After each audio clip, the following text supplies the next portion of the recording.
Hey guys, check out these solves with the roux method.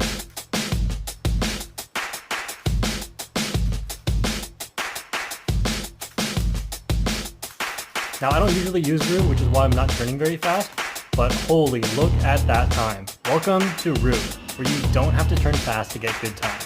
So here's a few more solves, but basically this video is going to be an overview of the roux method. It's kind of like a tutorial, but I'm not going to go too in depth into the steps. It's more of just an introduction for how roux works and what are the really creative things you can do with it and why it's such a nice method. So with white top and green front, here's the scramble I'm using. The first step in roux is to make all of F12, but without the front and back cross edges. So you essentially have like a big block over here and a big block over here.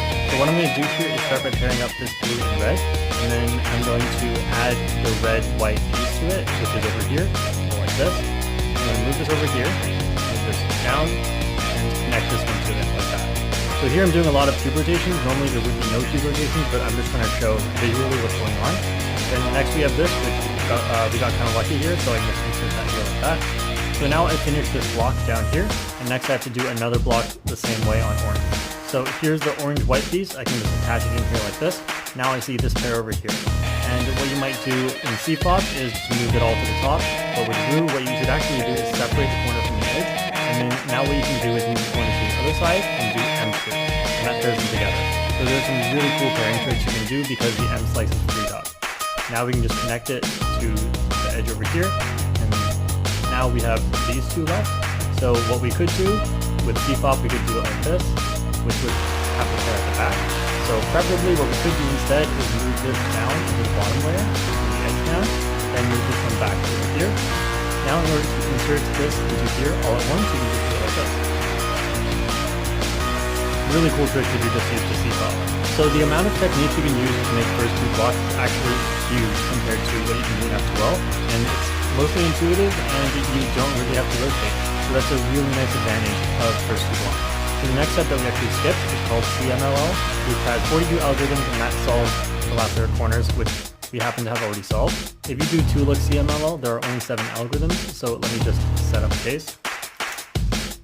So here you would recognize the corner orientation first, just like you did for OLL, and then for the second look of OLL, and then you would do the algorithm for it, and then next you would just get a Y perm or a J perm, and then you can just do that.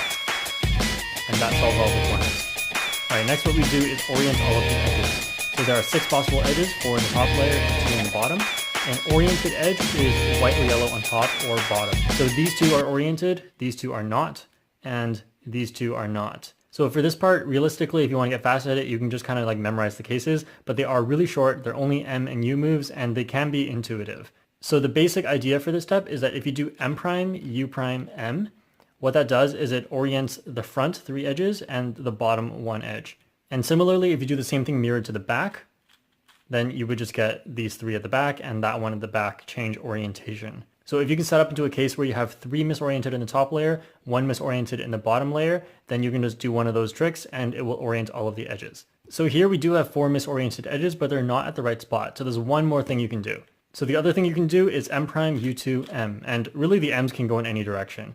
And what that does is it repositions some of the edges. So you can see this edge came from here, this edge came from here, and the rest all belong to the top layer already. So since we already have 4 misoriented edges, then a nice way to solve this case would be to reposition one of the edges up to the top. So take this bad edge and reposition it up to the top like this. And then what we have now is 3 on top, 3 bad edges on top, 1 bad edge on the bottom, and this is just one of the basic cases that goes like this, M prime, U prime, M. So next what we do is we solve the left and right edges, the red and orange edges. So the red one belongs here and the orange one belongs over here.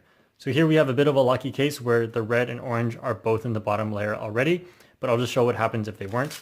So I did M prime U2 M to put the red one up here. So once you get one at the front and one at the back with them being split top and bottom, then what you do is M in any direction, U2, that puts them together, and then M to put them in the bottom layer.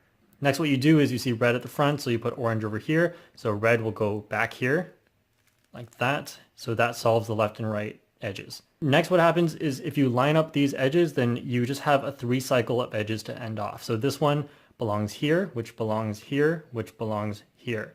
So this is pretty intuitive if you think about it. It's just a sequence of M's and U2s. And then that solves it. All right, so here I'm going to have another example briefly. I see that we can pair up the orange and green together like this, and then the other edge is over here. So we can do D2 to put that, and then this one comes down like that. Next, we have this edge and this corner back here. So in order to pair up these two, what you can do is bring the corner up here and then push the edge back down there. Then move the corner over here and do M. Or in fact, the next block hasn't been done yet, so we can just do R prime instead. And then next we can just insert this one. All right, next we're doing the red block over here. So I see this corner, this edge, and this edge over here. So what I can do to join this edge to the center and also join this corner with this edge is do M prime, which puts this edge at the back, U, which joins up this and gets this one ready to pair up with this one, then R2. And then what that does is I have this pair now and I have this down here. So just insert. And then next I see this corner back here and this edge over here. So I can kind of just do this in an F12 sort of way, but in the F12 sort of way, you would rotate first to do it like this. But with Ru, you can just do U, move it over here, and then M prime. M prime always changes the orientation of the edge. So now we can just do this in the F12 kind of way.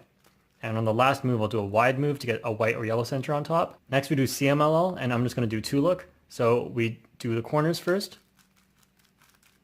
and then do the edges. So these two are solved, so this will be a J perm. So now we have this unoriented edge and this unoriented edge. So what we can do is go like this, and do M prime, U prime, M. That sets up 3 bad in the top and 1 bad at the bottom. Then just do it like this. All right, next we have red over here and orange over here. Those are our side edges. So what I can do is place them opposite of each other. And since red is actually already solved, there's a cool trick you can do. You just do M prime, U2, M prime, and that just solves them. Next, we're just left with a 3-cycle at the end. So if any of that was confusing, it probably just will be from the start. But if you do a lot of practice with Ru, then you can start seeing things that you would not have seen if you just did CFOP. So I'm going to show some interesting inserts you can do in Ru that you may never have thought of if you only did CFOP. So we have this edge in here and we're trying to insert this corner edge pair. So what we could do, instead of like reverse sledge or rotating, what you could just do is wide R, U, R prime, and that will insert it. So another thing you'll run into often is this edge over here, and then the corner is already solved in here. So we're not going to do it like in the beginner method where you do it like that, because that's a lot of rotations. In Ru, there's a really nice way because of the freed up M slice. What you can do is do this, and then now you can pair them up using M, and then reinsert it into here. So that's only 5 moves to insert an edge in here. So here's something that I find really cool, especially if you're used to CFOP. So here we're almost done the first block, except there's 1 corner missing, and here it is. So in CFOP, the way we do this is with triple reverse sexy move like this. However, with Ru, you can insert this in here in 4 moves. Can you see it? So the answer is this. You move the bottom layer over so this slot becomes open, move this to the back, and just drop it down in there. Then put this back.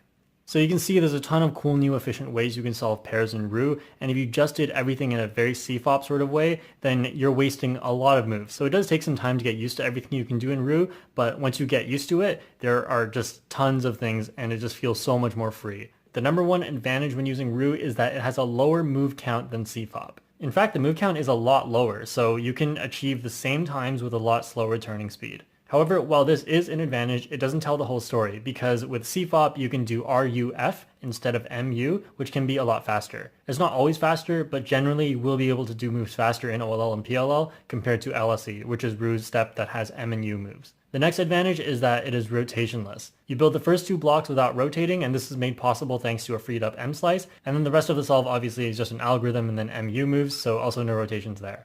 One of the main downsides of Ru is that look ahead is difficult. This is because in CFOP, with a solved cross, that is 4 solved pieces in the bottom already, and with Ru, you'll have 1 unsolved piece at the bottom during second block, and also the M slice is completely unsolved and keeps changing. Ru is also not as good on big cubes because M slices are very hard to do, but even though it doesn't seem this way, Ru is pretty good for one-handed. So the reason why Ru is good one-handed is because M slices actually require no rotations and can be pretty fast. I'm not good at them, but what you do is you put your hand against the table like this, and M prime is done like this, M is done like that, and then U and U prime are done like this.